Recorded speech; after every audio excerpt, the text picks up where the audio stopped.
welcome to episode number 33 of the second season of Football Shootball. And I'm still buzzing, man, because this weekend, what happened this weekend made me fall back in love with the game. Not that I ever fell out of love with the game, but this weekend was so sensationally good. And there were plotline storylines happening everywhere, all across the board in Europe, particularly, mainly, that it just, I remember there was this message that I had sent Gaurav Sapre, who is there on this podcast as well, and he's listening in intently now. When I asked him, why do you watch so much football? And after my behavior this weekend, he sends the same message back to me, like, Karthik, you're not following your own principles. But I don't know. There was so much love. And because we go with this Bollywood theme that's so forced for our title episodes, you know me, the way I go. So I'm just going to call this episode Ishq. And I went to Wikipedia. I saw that Ishq is the movie. There is no Ishq or something else with it. It's just Ishq. There are other movies like Ishq Zadeh and all that, but I don't know what Ishqiya. Yeah. So, but I'm just going with Ishq, just with love. There's a Golmaal 3 also. I'm just saying. Also, you can call it Ishq because very obvious. No? Okay. No. Is that a movie? Ishq? Do you care? I cubed. Yeah, that'll be Allen cool. Iverson had iCube. Oh, yeah, correct. If you could. Yeah. Allen Iverson, speaking about him, I do not know the actual reference, but he owns a football club, or he owned a football club in France. Yeah, I will go and Google it. Let's not go and Google it. Allen Iverson, the basketball player, he did have some relationship with a Liga club somewhere down the line. Anyway, getting back to episode number 33, getting back to Ishq. With me today is Gaurav Sapre, playing the role of Ajay Devgan, a rich businessman's son. Yeah. And along with Sapre is a slightly taller version of Amir Khan, just by a couple of inches, is Shivram Parmeshwaran. Welcome, the two of you. I'll start with you, Sapre. What was your favorite moment this weekend? Because let's keep the buzz going. Wait, are you Kajol or are you Juhi Chawla? It depends on which one of you all want to pick me. Okay, Sapre, over to you. Well, he's the Johnny Lever. Let's leave it. Favorite moment? The Suarez goal. It has to be. Hopefully that's the title-defining moment for Atletico this season. That was my favorite. And there were many others, right? I mean, the best thing was to watch Fulham already being relegated. So maybe that's what got your love back to football, because there's no pressure that you're watching it with. And I'm sure there was a certain goalkeeper doing, header, whatever, smaller teams. Save some for the others on this. Don't list out everything. Okay. I'll go a little further away from what you guys are expecting. Walking Messi hunched over as he left the field after Celta Vigo thumped the second goal.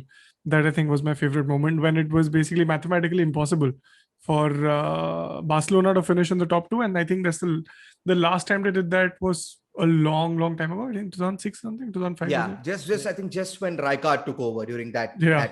Frank Rijkaard. Wow, that's a long time ago. So 15 years ago, 16 years ago is when they last finished out of that. So I think that moment was really something. Yeah, superb weekend. I was going to go with Suarez, but considering Sapre said it, for me, it was the Women's Champions League final, the way Barcelona played. And here is the thing, because I think me, and I think a lot of us read and listen to a lot of England-centric media, never got to know how good Barcelona was. All you heard was about Chelsea under Emma Hayes and their dominance of the Women's Super League, etc. And Arsenal. Arsenal came third after City. So Arsenal are a slightly dying force in that. But yeah, you get the point. You hear about City, you hear about Chelsea, you hear about Arsenal, mainly about Chelsea, the first English club since Arsenal could have had the chance to win the European Cup / Champions League. And then Barcelona go and do that in 35 minutes of football. It was just sensational. And their celebrations later were incredible. So there, that was my favorite moment. We'll get through all of that during the course of the episode, but first, a few messages from Amit.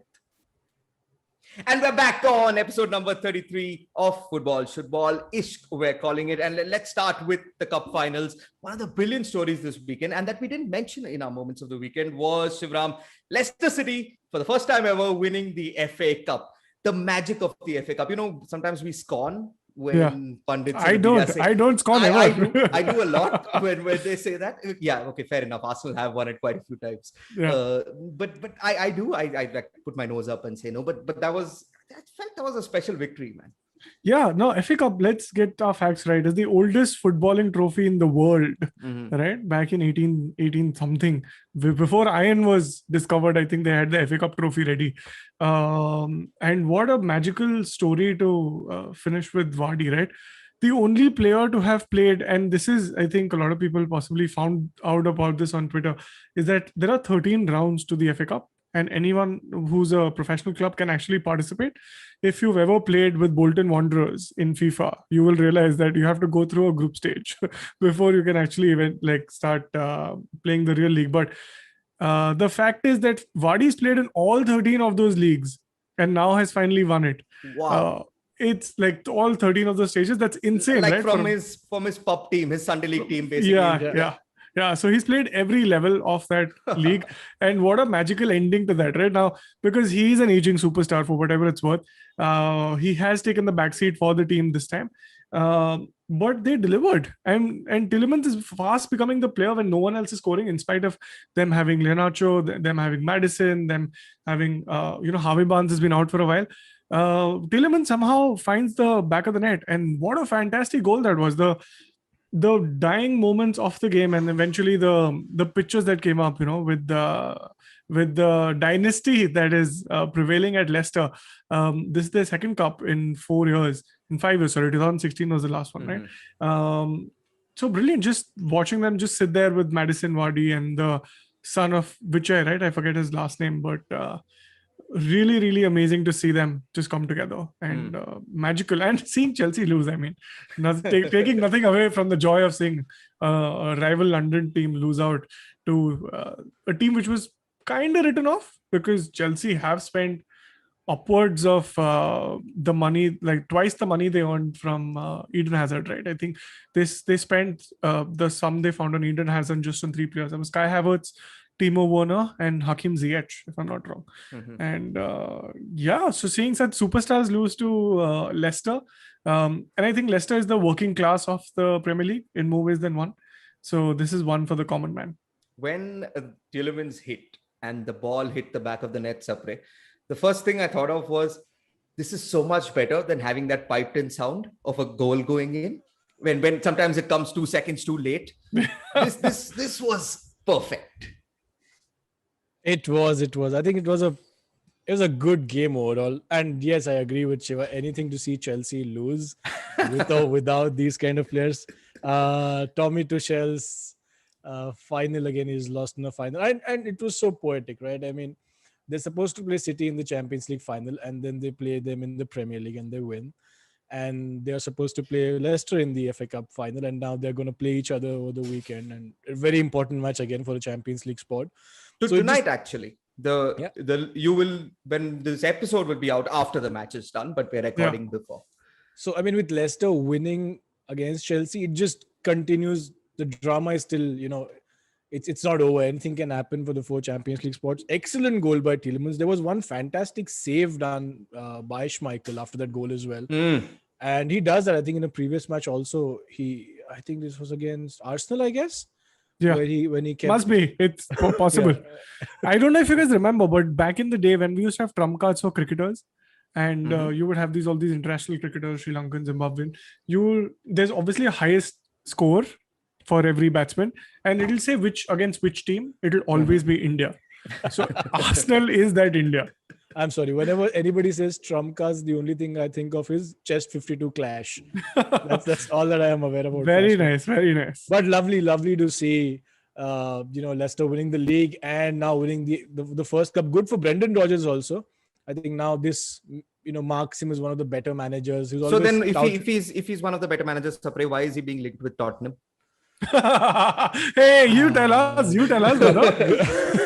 Wait, I have to go back to my favorite moment of the weekend. Sorry. It's not just Messi. I have one more. It is Ben Chilwell scoring in the dying minutes of that game and celebrating with Olivier Giroud. Like they both won the World Cup. And turns out VR rules it out. And of course, everyone knows Ben Chilwell, one of the bright stars from guess which team last year. So I mean, justice has been served. A lot of money brought in for a lot of money as well, like you mentioned before. There's this video as well of one of the Chelsea fans. He's taken with a selfie stick. He's in the crowd, and when the goal goes in, he's busy flipping off the entire Leicester section. And about 50 seconds later, he keeps the video on. Credit to the guy. It's a brilliant video. Go and watch it. Credit to it. He hasn't deleted it from social media platforms. Nice. He's kept it on there. So fair play to him. But it was a good final. It may have not been the greatest game if that goal had gone, and who knows, Chelsea may have gone and won it. But it was a good final. So about this fourth place, like you mentioned, and obviously this podcast is out after Leicester finished Chelsea. But quickly, Sapre, you go. Who do you think is going to take that fourth spot? We'll get to Liverpool as well. They're in the running. And if they win their last two games, here's the deal. If Liverpool win their last two games, they're pretty much guaranteed to finish in fourth, simply because Chelsea and Leicester play each other. The only way Liverpool won't finish in fourth is if Chelsea beat Leicester and then Leicester beat Tottenham, but like by a pretty big margin, because their goal difference needs to catch up to Liverpool after losing to Chelsea. So you have to pick the clubs that are going to finish in the Champions League. I'll still stick with the picks I had. Leicester are going to drop out, and it's going to be Chelsea and Liverpool in the top four. Okay, Shivram, you're the one who said that the top four will remain the top four. Are you a bit nervous about your prediction? Of course, because by definition, either of them has to lose points, right? Like, or both of them lose points. So, but you're saying that you're comfy with Liverpool winning their two games. I don't know, but Liverpool, you know how they are, right? Now they need their goalkeeper to come up and score. So it's not like they are very fluent in the goal scoring department. So I am still going to say it stays as is: City, United, Leicester, Chelsea. Oh, okay. That's a brave prediction. I think Liverpool are going to win their two games, and simply because of that moment. We have seen goals by goalkeepers. Remember the Paul Robinson one, maybe the Field one as well. But sometimes that had wind going behind it. This had nothing to do with wind. Exactly. So this was spectacular, man. That header was better than some strikers would score. Yeah. I think what the defending team completely forgot is that they're now 11 against 10. And for some reason, a couple of, not defenders, but midfielders were trying to score one more. And then in the end, no one ended up tracking him. And of course, Alisson is a tall guy. I don't know why everyone forgot these basics of football where the tallest guy on the field has to be marked. But then it was... Tell me, how was he found on that corner? I mean, one thing is, yes, there's another player you have to mark a player, but he's not your striker. The ball usually is not going to go to him, but the ball finds him. It doesn't even have to scrape through. It has something to do with Trent being a better forward than a defender. So, I mean, credit to him. I mean, if anyone remembers, a corner taken quickly was completely him. Yeah. Right. So this is one of those where it's completely him. His ability to find someone and it's not hard to find keepers, right? With that neon jerseys. It's not hard to find Alisson, especially at all. And I think something good, like you were saying, Shivram. I mean, what were West Brom doing? I think there were two people marking Nat Phillips. And Alisson, this big guy, he's huge. He's Brazilian, so you should assume he can do everything on the football field. Yeah. And they just let him free. But yeah, great moment. Yeah, fun. I mean, one for the record books, because he has actually matched with the VVD this season. They've both scored one goal each. He has obviously played more minutes over the period of the season. But yeah, cool stuff. Yeah, so that was special. Like you mentioned, separate wasn't the best weekend for Chelsea. They lost the Women's Champions League final, is it? And because we don't follow that much women's football, I think we should stop calling it the Women's Barcelona team and just call it Barcelona, and call the other team the Barcelona men's team. So there is this brilliant meme, right? Where to split image of the Vicky Losada's lifting the title, and Messi, where he gave that speech where he's like, the Champions League is going to come back to Camp Nou. Well, he was right. Yeah. In one way, it's convenient, right? So now I've known this from Messi fans. Find the convenient corner. This is the new definition of a Super League. I don't think Barcelona need to go out and buy any players. I think they have better players in their own ranks. You know, there is something that exists called the Super League, which is in Turkey, and that had a spectacular photo finish as well, right? Literally a photo finish where Galatasaray or Besiktas. They were drawn on Besiktas won. On goal difference. Yeah. See, literally 3 teams from Turkey. Yeah. But they were or 4. But to be fair, until Besiktas won it, all three, Besiktas, Galatasaray, and Fenerbahce were in contention. Correct. So I mean, as long as they're making it competitive, I don't think we'll complain too much. But here's the thing about that: they won it by a +1 goal difference over the other team. They beat some team 7-0 2 weeks ago. So wow, talk about luck, right? About how important that was. Now, considering we're doing other leagues quickly in Portugal, Ronaldo's ex-club, and this will disappoint Sapre a little, because Sporting Lisbon won the title after 19 years. For a moment, I was like, United is in Portugal. Wolves lost. I only say this will disappoint Surprise because Ronaldo's mother has come out and said, Surprise has been hoping that Juventus don't finish in the Champions League and Ronaldo comes back to Old Trafford. But Ronaldo's mother has come out and said, we're going to try and get him back to Sporting. Because I'm not sure, I may be wrong about this, but I don't think Ronaldo has won the league title with Sporting Lisbon. I think he just played a year or so there and then he was moved on. But why does he need to do that? It's just like a boyhood club thing. Yeah, it's probably like how people are saying, why doesn't Gianluigi Buffon now go back to Parma and get them promoted? Get them promoted and then retire. Yeah, so it's probably the romanticism involved. Surprise having none of it. I'm having none of it. And even if that happens, they'll have to do what Leeds did with Bielsa. Bielsa's on a salary of about £8 million a year, which is more than probably Ole. And Ole gets a salary. Yeah, he does. He does. To manage this average team. Cash he gets. Cash. No receipts. And so that's what the Sporting will have to do with Ronaldo. But yeah, you spoke about, I don't know if you're moving to Serie A, that it's going to be very weird between Milan, Napoli and Juventus. Atlanta is happy, even if they lose that match against Milan and Juventus win their match. They still have a better head-to-head against Juventus. So Atlanta are chilled out. They don't care. No, but Atlanta have qualified. So it's done for them. Yeah. So, but with Milan and Juventus and Napoli, anything can happen right now. It's just going to be very much a fun final game week to watch. Okay, so pick once again. Who's going to go through? Juventus play Bologna. They're a nothing side. Milan, of course, like you mentioned, have Atlanta, but Atlanta have nothing to play for, except a little more money for maybe finishing second. And they have the Coppa Italia final tomorrow night or tonight when you're listening to it. And if they win that, they'll probably on the world's best hangover. So I don't think it'll matter. And of course, then we have Napoli who play Verona, who's unpredictable, but a good side nonetheless. So who's going to get that 2 out of the 3 teams? Well, that final that Atlanta plays against Juventus. Mm-hmm. Yeah. Right? Considering Juventus would want to win that to save Pirlo's job. Yeah, I don't think that's happening, Sapre, either way. I hope Milan. I just hope Milan qualifies. That's it. I don't care between Napoli and Juventus. Mm-hmm. No, I'm lying. I just want Napoli and Milan to finish in the top 4. Juventus will go through. I mean, you're kidding yourself if you think otherwise. They need results to go their way. But anyway, we'll leave that for next week as well. That was Serie A done. Let's circle back to the Premier League. And Shivram is pulling out FPL. Fantasy Premier League. Because I don't think any more matches we really need to discuss. Arsenal didn't play, of course. Fulham as usual lost. So there was not much happening. But let's see where the matches really had stake, which was in you two guys' FPL teams. This is the last week of football, of league football this season. We have a midweek round coming up during the process of our recording. And we have the final round over the weekend. So tell us, where is the Shootball League at? Okay, so let's start with what's happened over the weekend. I think it was a bumper day for a lot of people because Leeds won 4-0. Newcastle City was 4-3. I mean, I don't expect you to have Newcastle assets, but it was 4-3. Southampton were playing a very weak side, so they ended up 3-1. Crystal Palace, Aston Villa ended up 3-2. So that's a lot of goals there, except of course Everton versus Sheffield, where Everton did. I watched that game. I don't know why, but I did watch that game. Anyway, what's up and coming over the weekend is Burnley's playing Sheffield. So I think Chris Wood is or has been a good buy for a while now. Fulham are playing Newcastle, so you can completely skip watching that. You don't have to worry. Leeds play West Brom. So that might be a goal fest. And I don't know if Rodrigo might finally get to start because Patrick Bamford, for whatever it's worth, has been taken off at 58 minutes, 59 minutes, which is the worst for a player, right? He's not scored. You get 1 point. You don't even get 2 points.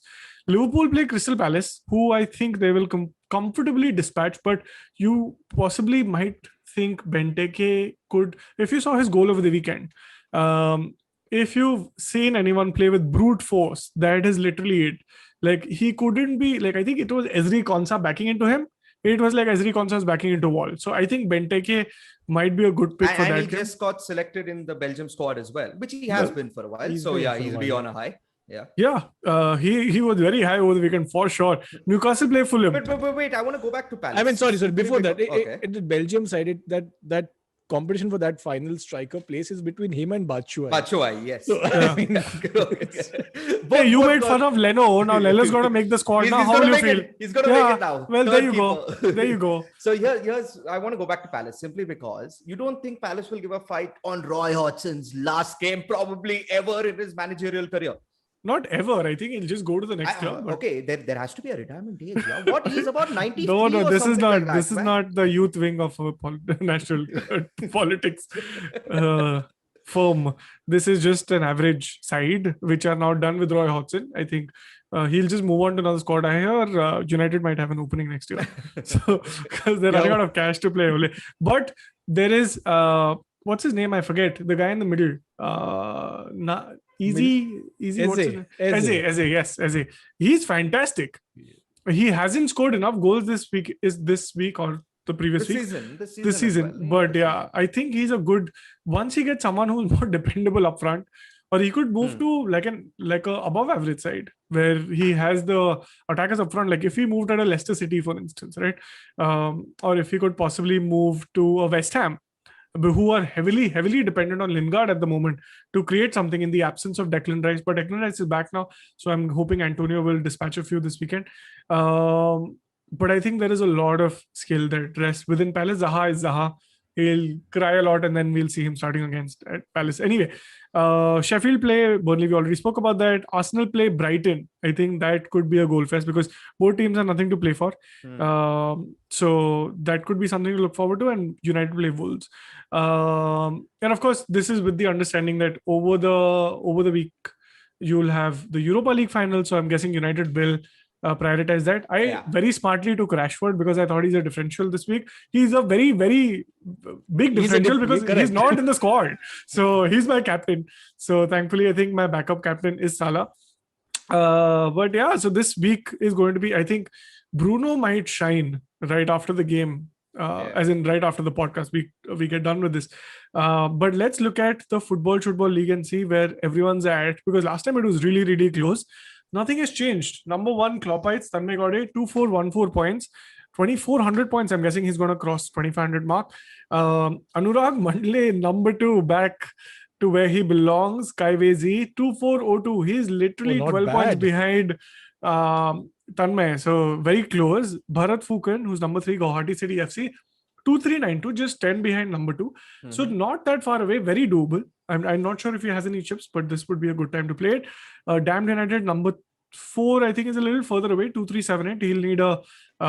He'll need a good pick, like a differential striker pick to make that gap. You think he can make up 50 points in 2 game leagues? It looks tough, right? Like, and he has to beat 3 people. He can, but the others will have to fail phenomenally, and he'll have to have a bunch of. So right now, I think a lot of teams are very templatized. Like you have the same Salah, and like Jota is gone, so now it's become a little more fresher. Like people are picking different people. But other than that, I think he'll have to have a miracle to save him. Number 5 is Surprise favorite team, numero Bruno. I don't think he's done anything to his team because I see Jota still in there. So maybe he forgot to change his team. My God, that's Harakiri. 2-3-4-3. So here's the thing about Jota. I'm hearing that this injury is not actually an injury and he's going to be back and he's going to be playing. There are rumors floating around. Like if you just open Twitter right now when we're recording, so 24 hours later, don't come at me saying that you were completely wrong. But there are rumors, I do not know where they have originated from, that Jota's injury is not as bad as it's supposed to be and he could play over the weekend. My God. So basically, Ashri Mahal is ahead of everyone. So if that is true, then numero Bruno might make up some gap, but he's still a good 60-70 points behind. So, but then that's his differential, like you mentioned. He's desperate, right? He can't win unless he. Yeah, Jota scores 7 goals. Unless that happens, and he moves to Galatasaray midweek. I don't think that's going to come true. But so if you want to get into the league, there's 1 more week to go. you can still get in. And if you're more than 2402 points, 2414 points, now is the time. Go to H3O, don't go to H3OMYA, that's the code. Go to fantasy.premierleague.com, type in H3OMYA in the field, and you can join the Football League. There's a gift for someone who wins. It's most likely going to be a Liverpool jersey, unless Kloppites is code for United fan. I don't think that will change. So we've gone from Chelsea jersey to Liverpool jersey. I hope next year is an Arsenal jersey. How about is there Chelsea? Who's the guy in third? I know Mandle is second, so that's Chelsea. Who's third? Bharat Furkan with Guwahati City FC. Guwahati City FC will be cheaper. We can totally buy that. We can just Odisha FC ka jersey. I'll buy. I'll give you. I know the owner also. I'll get it right now. Free. Fantastic. Karthik name dropping. Left, right, and center for ISL, which is not bad. Like I'm not saying. Hey, Guwahati is Assam. Yes, thank you. No, this would work. Bhubaneswar FC. How about that? That is still in Orissa. No, so that is no. No, Bhubaneswar Orissa. So why doesn't he change his name to Bhubaneswar FC, and then we can buy him a Orissa FC ka jersey. You have it. You said you don't even have to buy. I can get it if need be. Okay, so welcome to geography. This is where we identify where are the states. My problem, Shivram, I'm only carrying on from what you said, that we're finding it a little tough to get New Balance merchandise. So if Liverpool win, it could be I'll have to paint it for you. Yeah. No, also, I mean, this is a red t-shirt in parts. Hey, Sapre is wearing a nice red t-shirt. It's not a red t-shirt to begin with.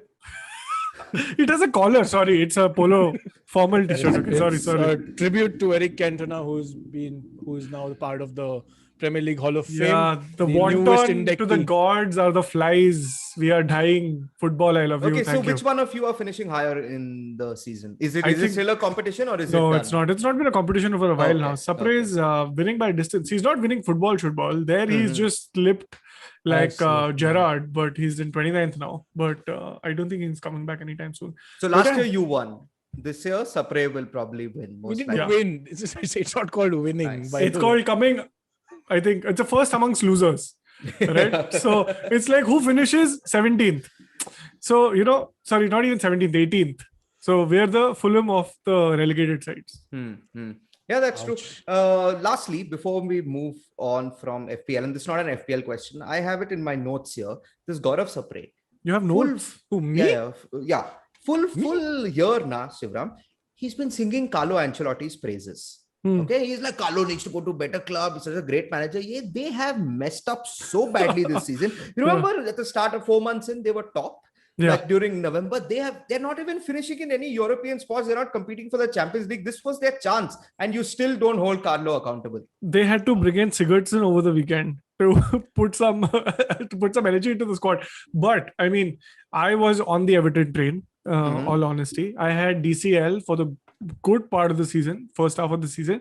I got a ton of points, so I don't like, if I could drink that Kool-Aid, I don't blame anyone else. I mean, even Sapre for that matter, for drinking that Kool-Aid, he did set Richarlison a goal of 30 league goals over the year.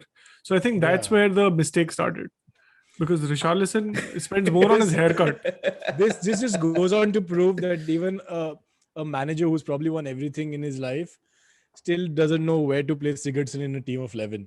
Right? That is the problem. And he came out, he said, this is embarrassing, this is a real disappointing performance, etc. But if you had to, while we're on the topic, tell me one spot in the Everton team, in the first 11, which feels weak. Like Pickford, yes, may have a bad day. I'll give you that. They have a fantastic backline, right? They have great input. They have great supply from both ends. Dinier plays wonderfully. Coleman is recognized as a good So then that provider. is where my question comes in. Shouldn't then the manager be held far more accountable if he has this talent at stake? He should, because DCL played so well at the start. Everyone seems to give Ancelotti a pass because he's this cool Italian don. Well, DCL did what DCL did well this season. I mean, after his injury, he did even last season. So you forget. He didn't get consistency. I mean, there was James who got injured, and then Richarlison was out, and then that DCL was out, and Doucouré was out for a very long time. So they had to play Andre Gomez alongside Allen, and Andre Gomez has not been at his best since he was at Barcelona. Forget the form the moment he's left. He was at Tottenham also, no, Andre Gomez? No, some he's point the or- one who Son. He went to the dressing room to look at Son after. Oh the- yeah, Son- correct. Son injured him, but Gomez had to go and pacify Son, saying it's okay. Stop crying. Yeah. I love that. I used to do that when I was a kid. Like I would make my cousin cry. Like we'd be in a different room and my cousin would start crying and then my parents would come in and then I also start crying and then be like both are crying. So obviously it's no one's fault, right? So I would do exactly that. Just start crying, man. It works. The very reverse happened at my place. Me and a cousin of mine, I think in the third or fourth stand, we were playing, and I broke my finger. As in, it just got twisted in the chair. And What game is this? No, I think he was pinning me down and tickling me or something happened. I don't know. This is a different kind of game. Are Yes. you sure you want to share this on live? No, I don't know. What I want, that is not the part I want to focus on. The part I want to focus, I started yelling and he started yelling because I was yelling and my grandmother came in and hit both of us. Fair enough. Like both of us. Yeah, I think the trick here is to know your audience. If you're still listening to this podcast and are a kid, want to have kids, will be having kids, I think it's important to know if a kid is crying, probably at fault. just why remove all assumption. Just like it's easier. Yeah. It's easier in the long So run. parenthood advice on football, Shootball. On that note, I think it's time for a quick break and we'll be back with our final thoughts. So welcome back to episode 33. Ishq, we've had a ball of a time. I've had a ball of a time with two gentlemen that I love on this podcast. But it's got me feeling a bit, because Shivram, this is the final week of football. Like we'll get internationals, of course. We'll get it. But I think it feels different to, especially with the IPL not there. I don't have much work. So, out with the truth. So there's a lot of football to watch, and I want to see almost every game. Like I'll watch this dead rubber United and Fulham that Sapre is telling me is starting right now, so he wants me to end this fast. So I'll watch that. I'll watch that as well. But overall thoughts about maybe this season gone by. What are the things that stand out to you? I think so many things happened, right? Like right from last year when Project Restart, and we were all at home. It's been up and down because we've all been different places in our personal lives. And it has also in some way shown up in football because Liverpool won that offhand. I don't know. It's a season with an asterisk. And then suddenly Liverpool looked like the team to beat. And we've said that on this podcast many times. Best team in Europe. And then suddenly they stumble their way into, I think that right now, like you said, they're stumbling their way into fourth. Yeah. So it's been up and down, and City come back with 4. City are now in the Champions League final. City might just win the treble. So City's gone from whatever you guys were calling them last year to becoming title winning again. Aguero's going out. Messi might come to City. The world's gone topsy-turvy. Yeah. Speaking of Messi, let's end this podcast by circling back to Shivram's first statement on it, Sapre, where he said his moment of the week was a hunched over Messi walking off after defeat by Celta Vigo, which meant, of course, Sapre, that Barcelona are out of the title race. So it's down to 2 clubs. And that moment, there was a 17-19 minute spell when Nacho scored for Real Madrid versus Bilbao. Yeah. And Atletico were 1-0 down to Osasuna. Real Madrid were on top. And Sapre, then what happened? And especially you, considering you like Atletico, right? You have I do. a favor towards Cholo Simeone and Luis Suarez and the lot. Oh, that was special, man. It was. But I don't know. Are we talking about Messi right now, or are we talking about Atletico? Because I don't want to jinx anything about Atletico. Okay, so right, how about we don't, because they need to win, right? Yeah, the draw is not going to be good enough anymore. Fine. So let's not say anything. Even I don't want, because I don't want to jinx it. I don't want to talk anything. The 2 things are Real Madrid are playing Villarreal. Madrid are winning. Villarreal are also 3 days off their Europa League final, so they have literally nothing to focus on there. Correct. The other nice story is that Atletico Madrid are playing Real Valladolid, Shivram. Valladolid need to win to avoid to be relegated, to have a chance to save themselves from relegation, and are owned by one of Real Madrid's greatest ever ex-strikers, Ronaldo. Yeah. So that is insane. He could come on, right? Like 90th minute penalty, just send him on. He's not fit enough to play a game even for 3 minutes. If you get him on, Oliver Kahn on the other side, we should have if you guys remember 2002 final, the newspaper headline read the unstoppable force versus the immovable object. This is literally that. I think this is Madrid's chance to win. Atletico, I hope, screw up, and I'm trying to jinx them as much as possible. I will say their names as many times as possible. Barcelona left with egg on their face, aren't they? If Suarez lifts the cup, Yeah. I and think that egg is already there. I mean, seeing Suarez, literally nobody else could have done that on the field. It wasn't a special goal; it was a good goal. Yeah. But Suarez has been in those situations year on year. How many goals has he scored now? year. 20 plus goals for 20 Atletico this year. 20 goals this season. I mean, who sells a 20 plus goal striker when then switch him for Brathwaite? Oh God. No, so a lot riding. I don't want to. So if Zidane's future lies on this final match, Messi's future, I don't know, because him moving to City. I think it's time. Kane moving to City, we don't know. The news is Kane's too moving fresh. to United. We'll talk about it in the upcoming episode. Kane is not going anywhere. Let me just put it right down. No, he's had No one's gonna as buy per him. the latest tweets I've read, he's had a face-to-face with Daniel Levy, and in his trademark voice, he said, I want to leave. Yeah. But Kane's first job will probably. You think he wants to get it sorted before the Euros? I would expect that. The thing is, Kane has never said anything in the media. It's just people, London media, whatever it's called, keep talking on his behalf. He wants to sort it out before the Euros. I'm sure everybody wants to sort out the stuff before Euros, because after you won't have too much time to Settle होने का time मिलता है ना if you have to move life houses. में and all of that. settle हो जाना मांगता है. Settle हो जाना मांगता है, Settle हो correct. जाना मांगता है, correct. Partnership. But he's not going. Nobody's paying 150, 120 million for him. 120 million they said out loud over the weekend on live TV. I was like, are you guys out of your minds for Harry Kane? But no, you don't think so. How much is Kylian Mbappe? 170, 170, 180. Yeah, if you're just paying 50% more, buy Kylian Mbappe na, instead of buying Harry Kane. So, but people are buying. Madrid will buy a Kylian Mbappe.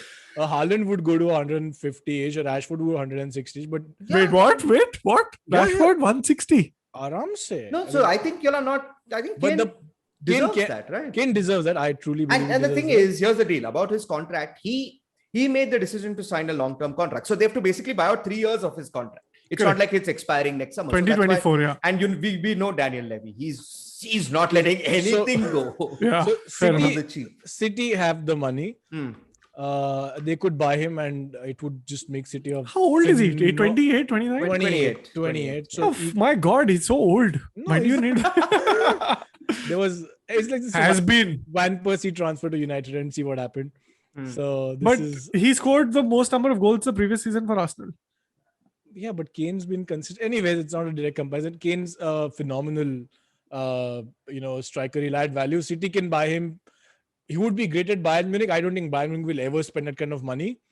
Harry Kane moving to Germany. He already can't speak in English. Hence, he should try a new language. Right? Could be better for everybody. I don't know about that.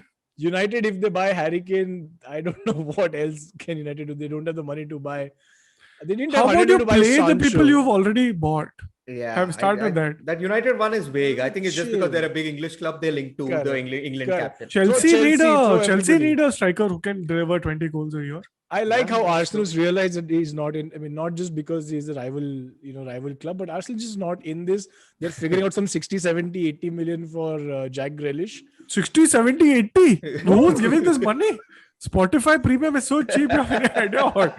You were desperate to get Zaha for 70 million. I mean, you Arsenal fans. No, we weren't desperate to get Zaha or anything. No. We said no. The moment he said I'll come, he said no need. See, it's simple. You pay 60 million plus 1 year free Spotify or whatever, and you have a player. So Kane's going nowhere. Messi's moving nowhere. It's going to be a dull transfer window. Probably more managers. So boring, man. Surprise. Is that what being a United fan is like? They could just say nothing will happen anyway. We'll see now. Have they scored a goal already? I don't know. Fulham. Well, before we end this, we have to take a look. I don't think they have because United suck. No, I was talking about Fulham. Fulham may have scored. No, I am hoping Fulham win this because now my captain hasn't played. So I really actively want. But is Wan Bissaka starting or that is also not happening? No, he's playing. Thank God. Okay, let them win. Let United win. All right. So if there's one thing you learned after this entire mishmash of arguments that you heard over the last 5 minutes, is that one life lesson you take from this podcast is find Ishq and settle down. Sapre, Shivram, thank you so much for joining us. We will see you. V